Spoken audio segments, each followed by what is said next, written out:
Sometimes in the translation of some ayat, like this one from Surah Yusuf, we notice that there are words that are not translated at all.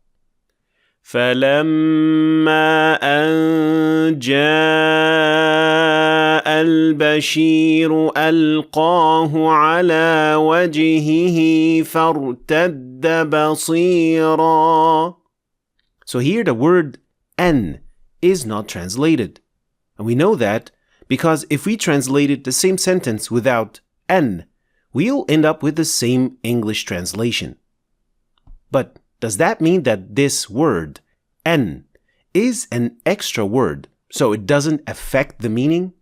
Can there be extra words in the Qur'an?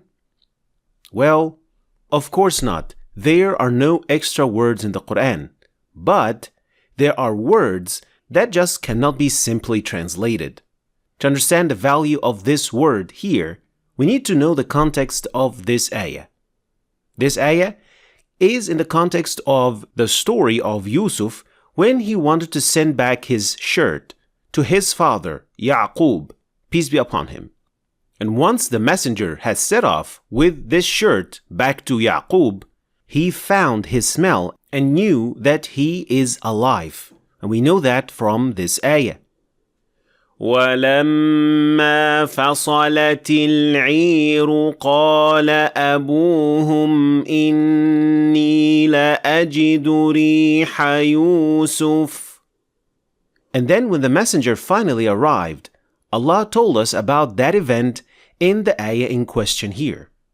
And as indicated by the interpreters of the Qur'an, the use of an, which is called an al-fasila, or in English, the separating an, was used in this position to indicate the length of the time period between Yaqub, peace be upon him, finding the smell of Yusuf and the moment when he got his shirt, confirming that he is alive.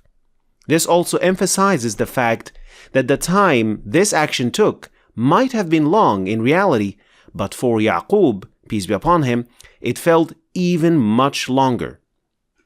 So while this word actually separates between the action and the verb, it also indicates the separation of time and the length of time it took, or as perceived by Yaqub, until he got the confirmation that Yusuf was alive.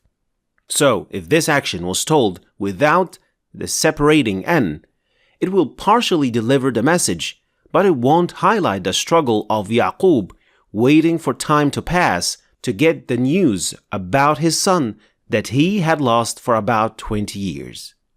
That's why a simple translation of the ayah will not show any of these meanings, and that's why it is impossible to find a word or even a letter that is extra, that does not add a meaning, a tone, or a connotation to the ayah, simply because it is the word of Allah. Thanks for watching. If you want to start your journey with learning the Qur'an at any level, start right here to know which is the most suitable route for you.